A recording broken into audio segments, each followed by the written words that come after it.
Well, welcome back, all the listeners. This is our third episode of the Entertainment Talk podcast. I'm your host, Anthony Risling, and we've got Christoph Kositza joining me along here. Hi.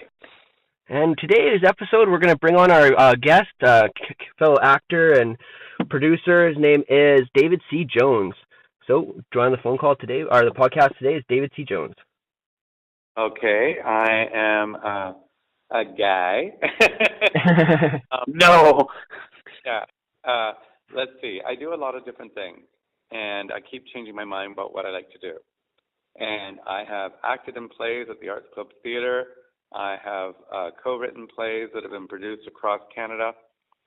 I have developed a television series that ran on Out TV. We did 6 episodes, 1 season. There was talk of a second season. It never happened. I've made 13 short films. One that won Best Film as voted on by the people. That's no surprise. You're always winning. That's no surprise. You're always winning. Yeah, I win lots of awards. I'm also a bit of an activist. I'm a bit of an activist, so I am a champion for inclusion and representational casting. So I get sometimes hell for that because I'll grab people's cages, and sometimes I get recognition for that. And what is it that you're working on right now? What's the big one? What I'm working on right now, well, I'm trying to focus my life now at this point in my life on just acting. I really love playing characters. I love inventing them and creating them. And the 2 films that I did with you guys, I played 2 very, very different people because that's what I love to do. And I like to think of myself as being in the style of Daniel Day-Lewis or Meryl Streep, someone who transforms themselves. And I'm going to start focusing more on voiceover work, I think, because I did some cartoons and people really, really liked my work. So I went, maybe that's the way I should go. Which cartoons did you do? I did 2 different ones. They were both indies. Yep. One was called Fingered, which is very easy. I voiced a finger, who was a Mountie, Canadian Mountie. And I also was in a very, very popular independent animated film called Soggy Flakes. Soggy Flakes is now going to be being screened at the Vancouver Short Film Festival. Oh, okay. Which, oddly enough, I'm emceeing because I MC and host a lot of things. Yeah, you host at least something every week. I see online. You're doing a different event. Yeah. Yeah, I do a little bit here, a little bit there. You're going to be in our next movie, right? You're not too famous to be in our movie still, are you? I'm not too famous, no. I think I just do stuff. You're one of those actors that are going to be in like every one of our movies. I want to act in everything you guys do. Yeah, it's fun always having you on set there. We have a good time. You're our Clint Howard, You're in everything, You're just not ugly like Clint Howard. But you're in everything. So, yeah, we want to have you in our next project as well, obviously. Nobody's seen the full last one that we did, but you got your scene, right? Did you ever get a chance to check it out? I would love to see that scene because I saw like little clips of the raw footage, but I never saw the final scene. Yeah, the movie, it still hasn't been screened yet, actually. We completed it in November, Anthony? Was it October? Yeah. Yeah. So we're still looking to get that out there at some point. But our first one we did with you, LA Beat, which is now called 911 Officer Down, is going to be released next week at Best Buy online. I think Amazon, iTunes, whole other places too. Yeah, you can find it. It's under a new name now. It's called 911 Officer Down. Yeah, I heard there was a name change. That's fantastic. Yeah, so it's up there. You can already see it on the Best Buy site. It's just waiting to be released there on the 16th. So it's up there. Did you say the Best Buy site? Yeah. Like Best Buy the store? Yeah. I could buy a cheap computer and see the movie? Exactly. Yeah. Wow. Yeah. So, and it's bestbuy.com. So it's gonna. I know it's probably gonna be over here as well, but right now I guess it's just doing it. They're doing an American release on the 16th or something like that. But Yeah, I think it'll go into the BestBuy.ca, and also Walmart will be on there too, I believe. But I'm just waiting to hear back from our distribution agent, and he'll give us more information as the time comes. But yeah, we're excited about that. You played a really good role in there too. It comes at the end there, and I liked it. I got to fire a gun for the very first time. Yeah. I actually, it cracked me up because you had the sharpshooters. You had some sharpshooters who were going to. Sorry, I guess they were shooting so that things could explode, and they had whips. So it was very exciting to be on that film. I'd never done it before. But one of the things that cracked me up is the guy was standing beside me off camera, and he was going to fire a gun that was going to make something explode. It would make it wasn't explode. It would be a flash of light off the wall, like a spark off the wall. And I was supposed to mime that I was shooting a gun. And I said to him, "Do you need me to signal you, like prep to let you know when I'm going to fire?" And he just looked at me with sort of dead eyes and kind of went, "No, I'm pretty good." That was the best day of that movie. That was the craziest day I still say to this day, that's the craziest day I've ever filmed. Yeah, all practical effects there. There's no VFX in that. It's all practical. Yeah, remember the exploding straws. That was when fun. The guy shoots at me, the exploding straws. But the thing that made me sad about that film was because you were doing this awesome thing of doing one point of view camera and security cameras. When I finally got shot, there was no close-up shot of me covered in blood and bleeding out. Because, of course, I fall out of camera range because that's the premise of the film. And so I was like, I get shot, but I don't get any bloody close-up. Oh, don't even worry. Like I said, the next one we have going, there'll be plenty of blood. They'll get plenty messy. That happens so many times. We put all this effort into a scene there or something, it doesn't even get used. Or it's off camera. We couldn't even use that store again if we wanted to. That was like a one-time thing because now they actually built something inside that room that we built the convenience store in. Oh, wow. So you could never repeat that, And it was so funny because it took a week to set that place up and get it built up and stuff like that. You exploded it. Yeah, but the best part was we thought we cleaned everything. We came back for like 2 days or a day to like just completely gut this place and clean it all up again.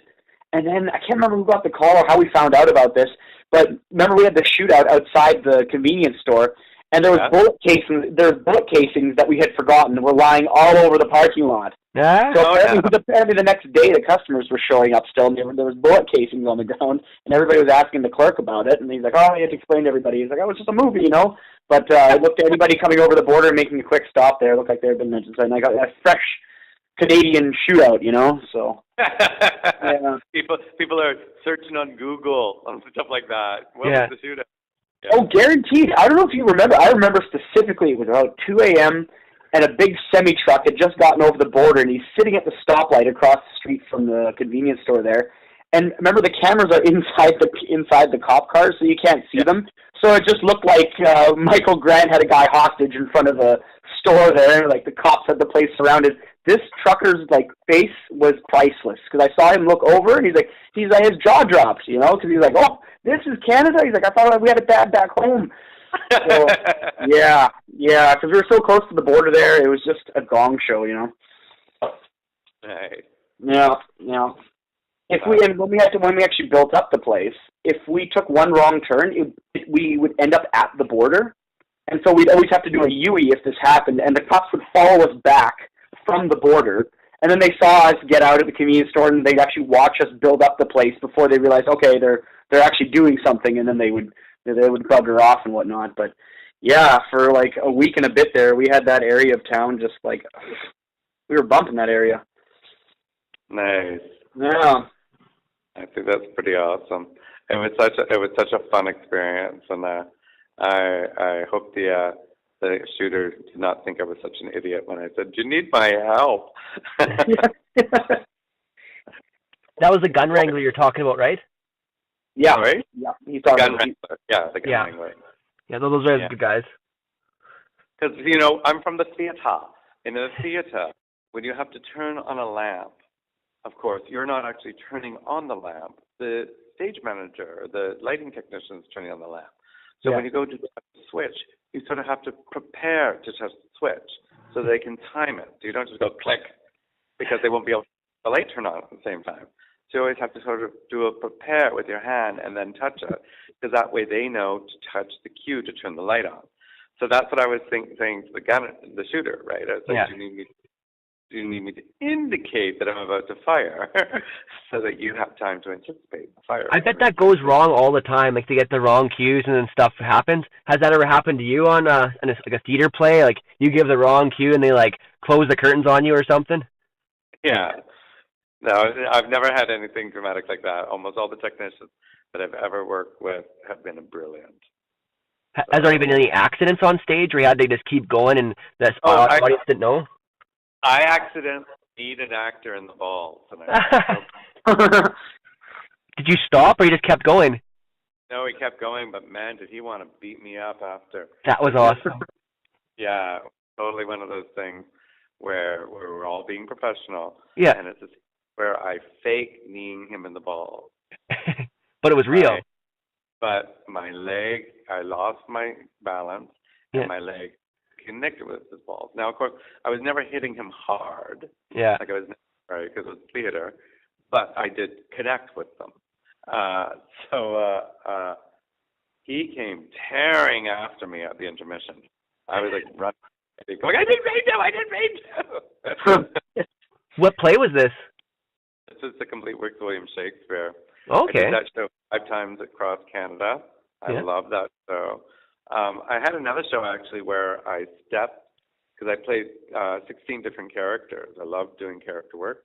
And I was running off stage and I must have leaned forward because I stepped on my costume. It was a big Shakespearean gown. Oh no. Stepped on the edge of it and it caused me to trip. And so I flew off the stage. It actually got up from the audience. I thought, what a spectacular exit that guy did. Yeah. I meant to do that. Yeah. But I hit the ground, and of course I skinned my knee quite dramatically. Oh no. Yeah, and I had to quickly do a costume change, and they were, and I was a little bit angry as they were changing me because I was like, because I was in so much pain. Yeah. And it wasn't until the show was done that we saw that I was actually bleeding quite badly from the leg. But the audience is like, what great special effects. Yeah, no, the audience couldn't see because the costume was covering it. Oh. Yeah. When we took the costume off, we were like, ow. Yeah, I seen you in that Marley play during the Christmas time last year. Yeah. Did you guys do that this year again or no? No, we didn't do it again this year. Or I didn't do it again this year. Yeah. But I loved that show because, again, I got to play 9 different people in that show. Yeah, you were really good on that. Oh, thanks. I really did. It ended up on a couple people's top 10 list. Yeah, it was really good. That's all. You have to do it again next year. Hopefully, we'll see. I don't know. It depends whether the director wants to work with me again. So it just matters up to the director? Do you have to audition for it? How does it work for the theater plays? Well, you usually have to audition, and you get cast or you don't get cast. So last year I was very lucky. I did 4 plays back to back, which was awesome. But I have no plays scheduled at this time. Mm-hmm. So there you go. But you're a full-time teacher at VFS, so you're pretty busy. I teach at VFS. I love teaching. Yeah. I love it. I get to meet my new students tomorrow, and I'm very excited to meet them. How long have you been there for, like 10 years? Just slightly over. Of course, I started when I was 12. Yes. David's turning 23 this year? Yeah. Yes.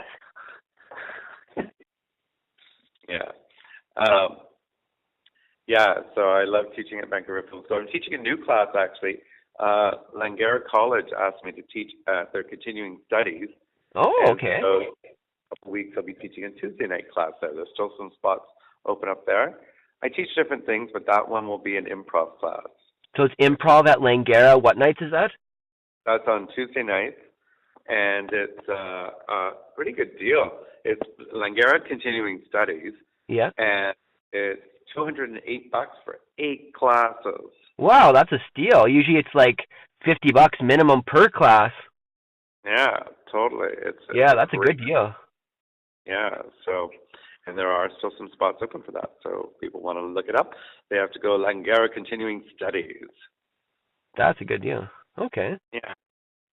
Yeah, and so the other thing I'm working on that's kind of interesting, if you want to know other stuff I'm working on, I am developing a web series with some friends, Tabitha and Darren. Darren I directed in a play a long time ago, and Tabitha and I have appeared in 2 movies together. We were in John Applejack, a feature film, and we both just met again on the set of Triggered, which is a short film where I got to play a man who decides that he wants to shoot up a bar, and then he decides he wants to kill himself, and then decides he wants to instead shoot up a bar, and he does neither of those things. What's this? Tabitha, we've actually, Anthony, we've met Tabitha, I think, before at a casting call. Yeah, audition. Yep. Yes. That name rings a bell. David probably brought her out. Yeah. David brings out everybody for us. Yeah. So what's this webisode called again? Oh, the web series. Well, the movie that we just did was called Triggered. Yeah. She played my sister, and the web series we're developing is still doesn't have a title yet. We haven't narrowed it down yet. Where can people find out more information about it? Do they go on your Facebook page, or they? Yeah, when we have something to announce, I'll be announcing it everywhere. Okay. And the other thing that I'm working on is I am working with a guy named Ryan Scramstad, who's in Indonesia right now. How inconvenient and how rude. We're working on, he's helping me create a one-man musical. A one-man show. Yeah, so we've written 3 songs for it already. And it's based on this thing that I wrote back when I was at acting school called Thurman Went, about a man who lost his ability to speak and all the people he meets as he tries to contend with his lack of voice. Only now, all the people he meets will sing! So there you go. So it's a musical then, or are you going to play instruments too as well? No, it'll be 2 tracks or 2 piano player. Okay. Yeah. So similar to how you did the Same Boat there, like a musical format. Yeah, Same Boat. Funny story. We were actually going to use some of the music from Same Boat, and then we decided to scrap that idea. Because in Same Boat, of course, there were 14 songs, but you only heard 7 to 10 seconds of each song. That was the conceit of that. So, I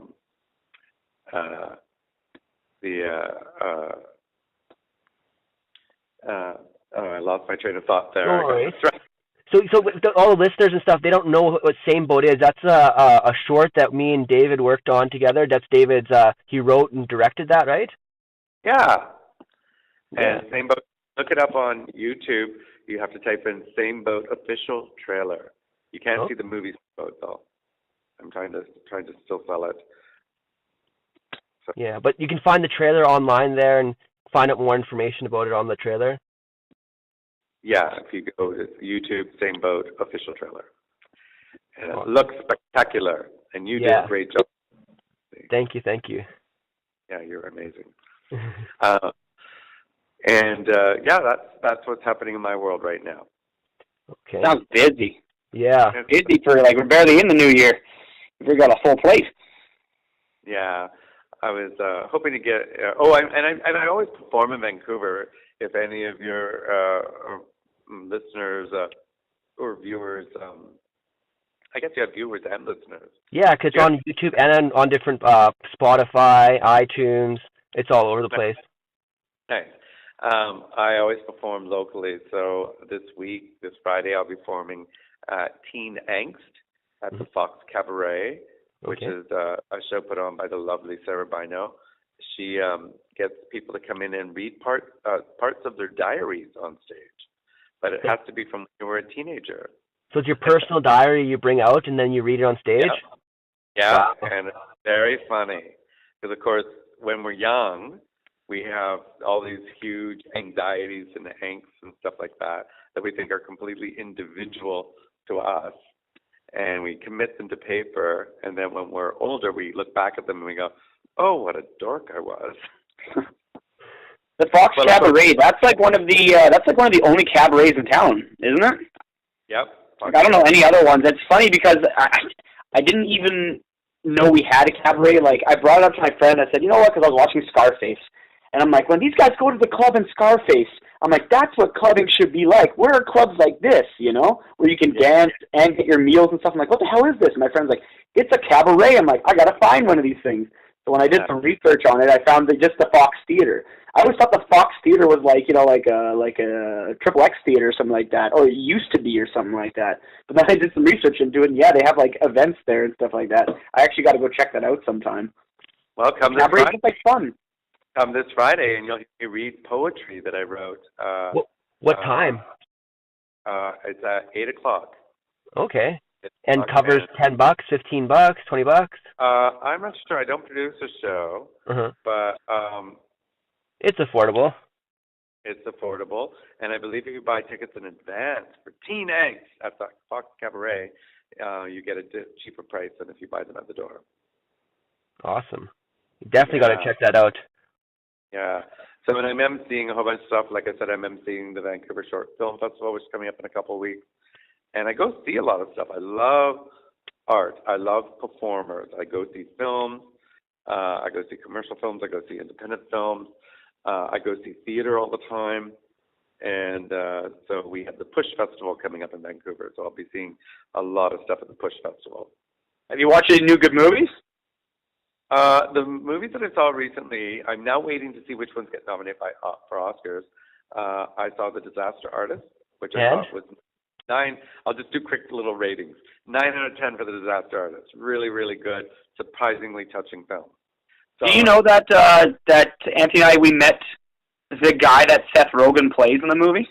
No way. You met, what's his name? Tell me Sandy Square. Nice. Yeah, we had a good talk with him actually. It was and this was right before the movie was released there. Because when Anthony and I were at AFM last, James Franco was there as well. And I guess they must have been promoting it there or something like that. But yeah, we ended up bumping into to Sandy Square, and he told us the whole story about how he was the one who directed it, and it was funny because I talked to him, then I listened to a podcast, and I heard his full story. And then on Howard Stern, they had Tommy Wiseau come on, and he had his like counter story as to how Sandy Square was like full of shit or whatever. But it was just the funniest thing ever. It was actually really good. So if you ever catch the Howard Stern, Tommy Wiseau, James Franco interview, oh my gosh, they talk about the Disaster Artist. You gotta watch that. You gotta listen to that. That is just so funny. So, yeah, but sorry, go on. I interrupted you. What did you think about Disaster Artist? Okay, so I'll do. Here are the movies that I saw recently, and I'll just give them quick little ratings because it'll be faster. Disaster Artist, I gave 9 out of 10. I saw The Shape of Water, and I'm one of the few people. The Shape of Water, I give it 7 out of 10, which a lot of people freak out about because but it's the best film ever. It's like the English Patient in Seinfeld. You didn't like the movie? No, I hate it. You're fired. Yeah, no, I didn't hate it. I thought it was beautiful, and I thought Sally Hawkins is amazing. The set design, everything about it was wonderful. I just found the story very predictable. And other film I saw that I thought was amazing, Three Billboards of Ebbing, Missouri, I thought was outstanding. I was at a 10 out of 10. Thought it was so good. Coco, I thought was awesome. The Pixar film, I would give that a 9 out of 10, on par with Disaster Artist. And last night, I went and saw, because it won the Golden Globe for Best Song, I went and saw The Greatest Showman. And God damn it, that film wants to entertain you. They throw everything up on the screen. They are trying so hard. And I've never seen a movie that has the lead actor and the director basically dare you not to hate the film, because they do a little cameo at the very beginning before the film even starts, where they go, "Hi, we just wanted to take the time to tell you that so many people worked on this film, and it wouldn't have been possible without all the hard work that they did." And then you see the film. And it's so weird, because never do you have the lead actor or the director talk to you before the screening, and certainly not on film. So it's like, oh my God, it's like they're saying that we would be bad people if we didn't like the film. Right? So like, guilting you, basically. It's pre-guilt. Yeah, it was totally.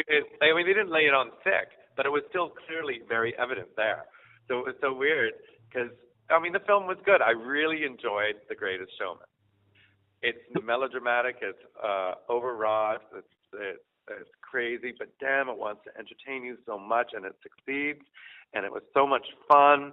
But I really did not care for that little speech by Hugh Jackman and the director beforehand because I thought they were challenging. I hate the film. We'll start our next movie. It take place in Africa. We'll have a little thing there. If you don't watch this movie, these kids will die. Like this movie. Yes. Yeah. And then the kid starts to cry a bit and asks for some water, and then the movie starts. We are holding hostage 100 fluffy kittens. If you do not go subscribe to our page, we will send you the kittens in pieces. Yes. Yeah. Don't make us do this. Yeah. Don't make us do this.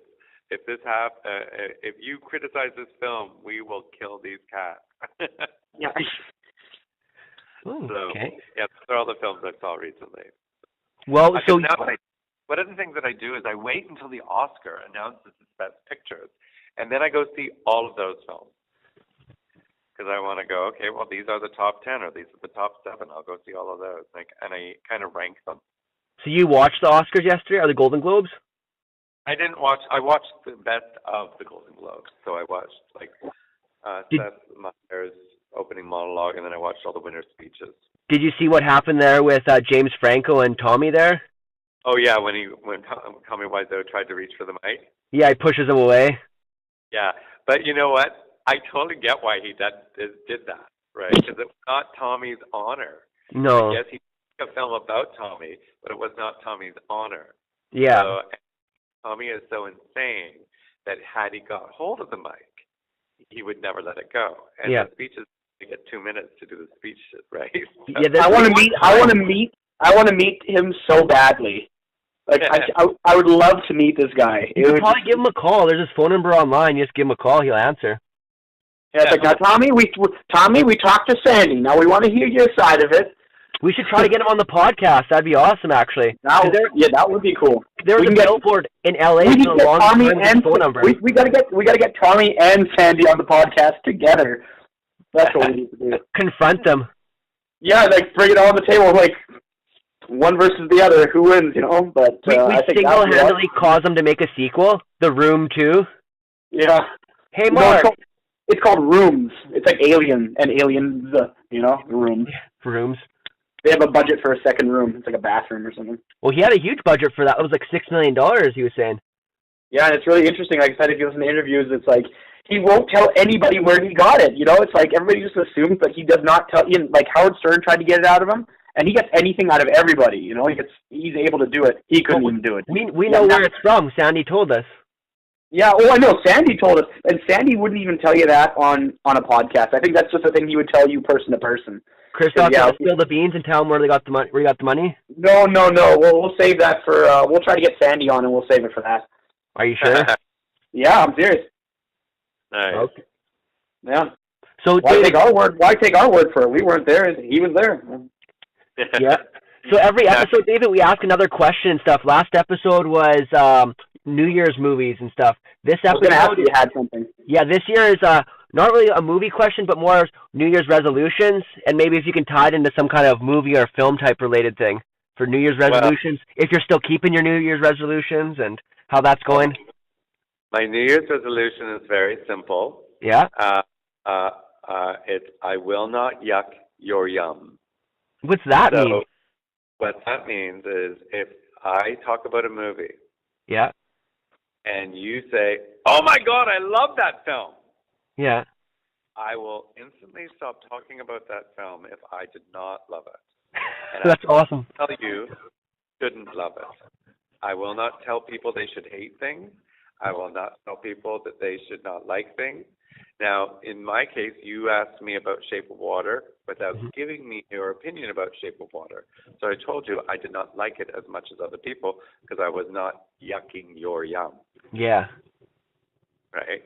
But had you said, I love Shape of Water, I would have gone, oh my gosh, what did you like about it? What was your favorite part? I would just ask you questions. I'm gonna try very hard not to be super opinionated, particularly when it's other people. Because you know those people, like there's those people you're in a car with, and somebody goes, "Oh my God, I love last night's Star Trek episode," and there's someone in the car who goes, "I hated it. Here's why."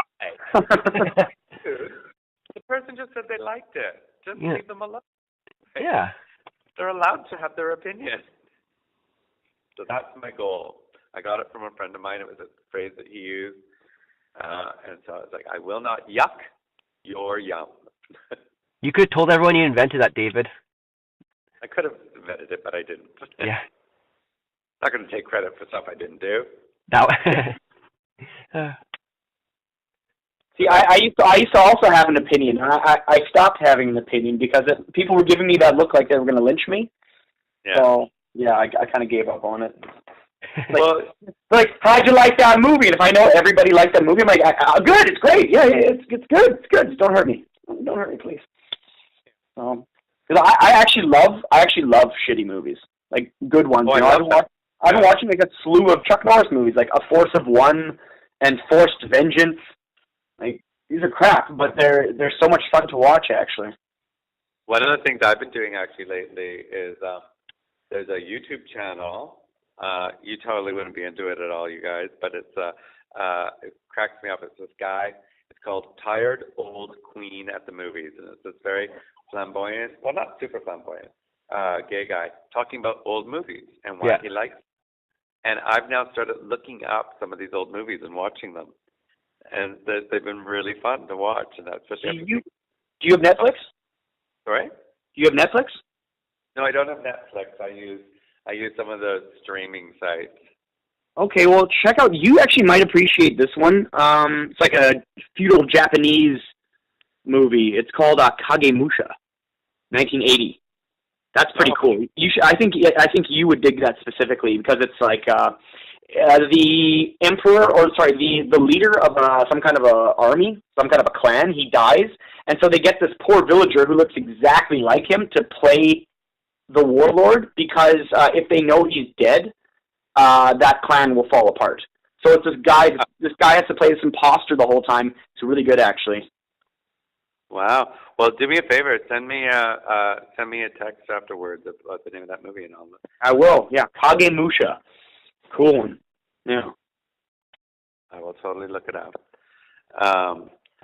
Yeah, I love being entertained. Whether it's watching old films or new films, or like I said, going to see live theater, and watching my students work. I love watching them work.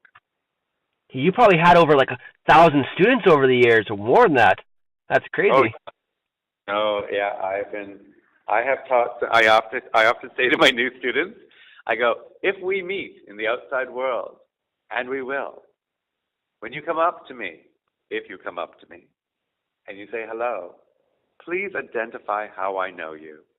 I'm getting older, and I've worked with so many people in so many capacities and taught so many people that I will have a tough time remembering you unless you identify yourself. Don't just say hi. That must get difficult after the years. Oh, totally. And hey, David! Hey, you! Yeah. Yeah. I remember a dance club when I still went dancing, and this guy, it was a gay club, and this guy came dancing over and was like, hey, I was so afraid to say I was gay when I was in school, but now I'm totally out, thanks. And he danced away, and my friend said, who is that? And I went, I have no idea. But I appear to have helped him. That's awesome. So, yeah, I've taught, because I go through, in every 2 months, I graduate another 28 students.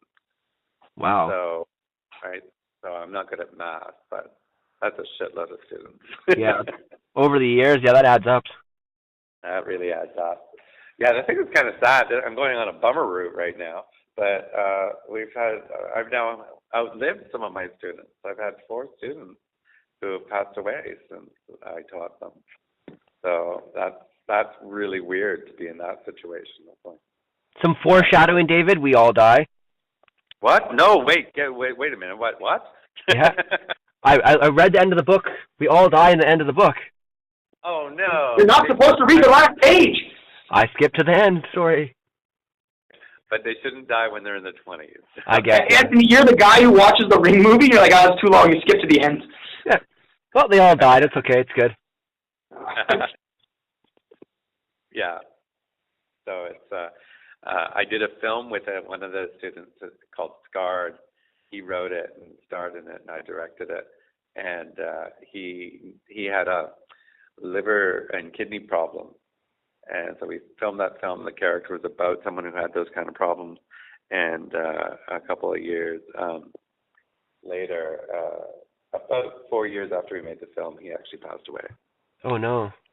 Yeah, so he knew he was sick. It actually puts into perspective. Sometimes you're on set and you have those whiny actors, the people who complain about shit. And one of the things that I found out is all the people who I've known who actually have terminal illnesses or who are really sick, they don't complain. Yeah. They take each day as a wonderful day because they're still alive. And it really puts into perspective those whiny actors are like, "Ooh, it's cold. Why are we here?" Right? You know what? Just get over it. That's the job. Don't complain if you're an actor, because you're going to end up having to do weird stuff at different times in cold locations or working with an outhouse or whatever, or have to get up. You should cue that song from Annie, you know? What? You should cue that song from Annie. It's a hard knock life for us. It's a hard knock life for us. Totally. Totally. I actually made a funny little video on YouTube called, what's it called? Tips for Actors, number 13. And it's a character thing. Can I swear? Is it okay if I swear? Oh, yeah, for sure. Okay. So I do this speech for my students. I go, don't fucking complain. If you're working on a set, you have crazy hours. You suddenly get called and you have to be on set at 2 a.m. You have to stand in knee-deep water. You have to work in the rain. It's fucking hard, so don't fucking complain, because you're probably fucking complaining to other actors and other people in the industry, and they're in the same fucking industry, so they don't fucking care that you're fucking complaining, because they're doing the same thing you're doing, so they don't give a fuck. Or you're complaining to the people who aren't in the industry, and they're working as the lawyer or the banker or the McDonald's employee, and they don't give a fuck that you're complaining about how hard it is to be an actor, because they're working as a lawyer or a banker at McDonald's and wondering why you're doing it if it makes you so fucking miserable. The only person who gives a fuck that you are complaining is the person you're fucking. And they're only pretending to give a fuck because you're fucking them. And the minute you stop fucking them, all they're going to say about you is all you did was complain all the time. So don't fucking complain. That's awesome. So when we replay this on the air, it's going to be... No, it's like Sirius Satellite. We can swear. We can do what we want. I like how enthusiastic you were about it, too, Anthony. Like, oh, sure. I've actually been wondering this, too. I just didn't want to ask. Like, we'll see what happens here. No, we can swear. So, David, you might have been our first F-bomb, so that's like, I wish we had something like a buzzer for that, you know? And that's the first F-bomb of the day. Tell him what he's won. He's won a big fucking prize. We're going to turn it into the Howard Stern show, Christoph. I know. But just for that story. Yeah. The video that I did on YouTube, I play this old acting teacher, and I have two versions of it. I have the edited version, where I put in, and the non-edited version. Do you have? What's your YouTube channel? Is it like David C. Jones on YouTube, or? Yep. Perfect. So everyone who's listening, they can just type it on YouTube, David C. Jones, and all these videos will pop up so you can watch them too and enjoy them. Yeah, and I also have my films are on VCJ Productions. VCJ Productions. .com? No, on YouTube. On YouTube. David C. Jones on YouTube is just funny little videos that I've been in. Yeah. Or I do stuff, so I often post those there. But the actual films that I did, stuff that I wrote and directed, that, except for like the current stuff, that is on DCJ Productions. So DCJ Productions. Awesome. Yeah. Do you have a website too, or where else can people get a hold of you? My website is davidcjones.ca. If you go to davidcjones.com, you'll meet a guy who will help you quit smoking. It's a awesome. guy. Any relations? Nope, no relation. No relation. And I should clarify, my website does not say, please start smoking. Yes. You're the opposite. You get him to start smoking, he gets you to quit. I'll do that. We'll make a business out of it, David. I'll get him started, and you take him off of it. Well, like I said, it's another guy. I know. Yeah. So, yeah, my website's quite fun. It shows all the different things that I've done. I've had a very interesting life. I keep doing interesting things, so I quite like it. Yeah, you're keeping busy, David. We want to work with you again. Well, I want to work with you again. Yes, awesome. Actually, I forgot to say there was a performance piece that I did that my friend John wrote. Mm-hmm. It's called Me, Myself, and I and Others, where I play a man talking with 3 different sides of his personality while he's on a blind date. And a woman, Siobhan McCarthy, who's a very impressive director, has said she wants to film that. Oh. And so that's a project that's coming up, and I'll get to act, and I get to play multiple characters. So there you go. That sounds interesting. Yeah. It's just going to be a short. That keeps you busy. It does. That's good. It does. Okay, well, we're going on to 40 minutes here for the podcast. We'll probably wrap it up along here. Quick question. That was nothing about it. So you weren't on the last podcast, and we didn't have a lot of answers. What's your favorite New Year's movie, or if there's any New Year's movies? Oh, favorite New Year's movies. So, well, yeah. A lot of. Actually, you know what my favorite New Year's movie is? I have it. It's one of the 2 movies that actually has New Year's in it. The original Poseidon Adventure. Christoph? The Poseidon. Oh my gosh! I just watched Poseidon. Like, now, did not the original, the one with Kurt Russell. I just watched this about 2 weeks ago. Oh no, that's not the original. The Kurt Russell one, I think, is awful. It is awful. I thought it was going to be worse, though. I was working at Blockbuster when that initially came out, and I thought, I'm like, I will never watch this piece of crap, ever. And then I watched it, I'm like, you know what? It's like a more R-rated Titanic. So, yeah, but you know what? It actually, you're right, it does take place during New Year's. Yeah, and since you watched the Kurt Russell one, watch the original. Because the cool and sad thing about the 2 different movies is in the Kurt Russell one, they used all models practically. They were all gorgeous, gorgeous men and women, the men all with the same jawline and barrel chest, and the women with the same gorgeous boobs and everything. And when they started trying to get out, and some of them die, I couldn't even remember which one it was who died, like which beautiful blonde was that. The thing, 70s movie, is they were all interesting people. You have Shelley Winters, you have Red Buttons, you have Ernest Borgnine, you have Stella Stevens, you have all these really interesting actors, Roddy McDowall. And Roddy McDowall is great, actually. I like him in Fright Night. Yeah. And actually, his best movie, in my opinion, is The Legend of Hell House. Roddy McDowall film? Yeah. Yeah, lovely. Yeah. Fantastic. No, he was great. Yeah. So you should watch the original. Watch the original Poseidon Adventure. That's my favorite. It's funny because I watched all that oldie stuff, and I'm surprised I didn't know there was an original for that. Yeah, it was. It won Oscars. Really? Really? Okay, I will take a look at this. And it took place during New Year's. It takes place during New Year's. The Awesome. folks capsizes as they're singing Auld Lang Syne. Yeah, we couldn't think of any much last week. I know, that's pretty good, David. You're like the first one to actually come up with, like, I'm going to call that a New Year's movie, Poseidon. Yeah, it's a New Year's Eve movie. Yeah, he's right, Anthony. He's Yeah. right, and I just watched this thing. I can't believe I missed that. Yeah. Oh. There you go. Okay. So that was because Anthony's theme is always asking about some kind of a movie. There's always some kind of a theme to a movie, and so I like around Halloween is what's your favorite scary movie? Around Christmas, what's your favorite Christmas movie? And the last one was the New Year's movie. I'm like, I knew he was going to ask it. And I didn't know. New Year's resolutions movies? Oh gosh, that'd be a weird one. All about New Year's resolutions, and they don't go well, and then something happens, or like a horror film. Or even a comedy or like a drama, love type thing. Yeah, you guys want to hear a weird quick story? I know we've been going on a bit here, but you want to hear a weird kind of like horror story I kind of encountered last night? I get home, I'm in my parkade, and I go through this door that leads into like the elevator lobby. Yeah. On the parkade floor, and then I slipped on something, right? And I didn't really think anything of it. I didn't fall down, so I just slipped, and then I kept walking. And I get to the elevator, and I realize there's these little specks leading into the elevator. I'm like, what the heck is this? And I look back, and it's like there's specks of blood. And I realized I slipped. I took a picture of it. I was going to send it to you, Anthony. I slipped on like a giant puddle of blood. Oh my God!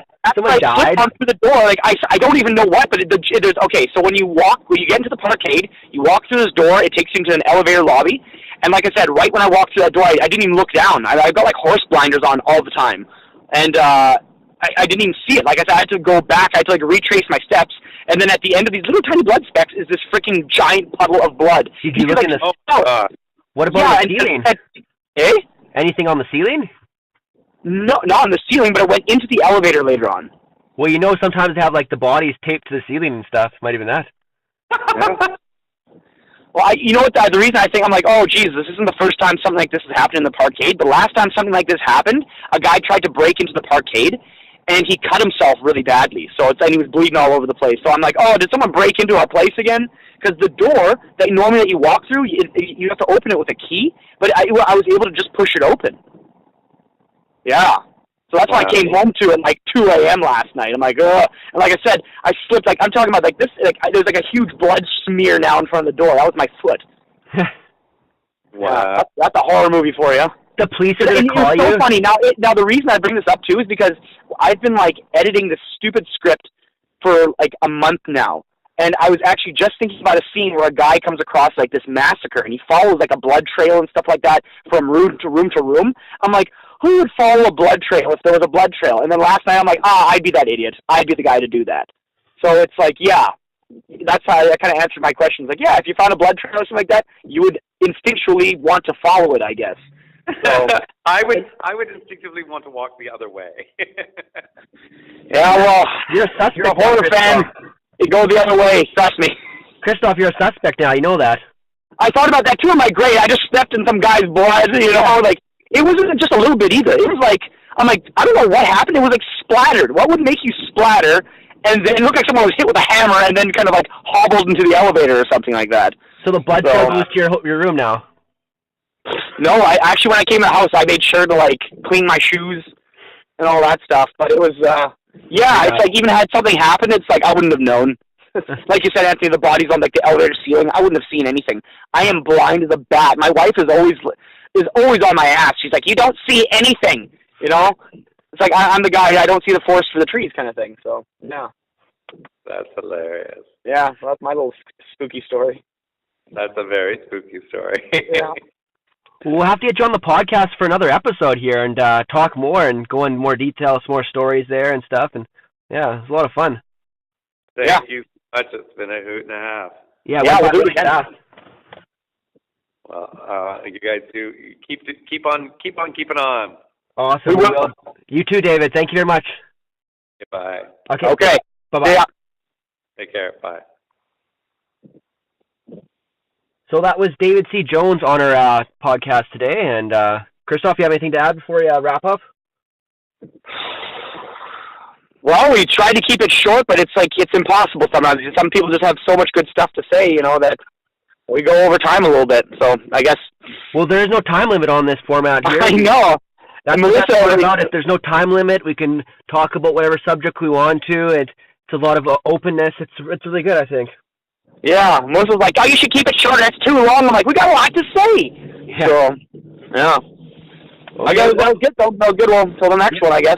Yeah, till next episode. Thanks for listening, everyone. Subscribe, comment, like, turn on your notifications, and tune in to next episode for more entertainment talk from Christoph and Anthony.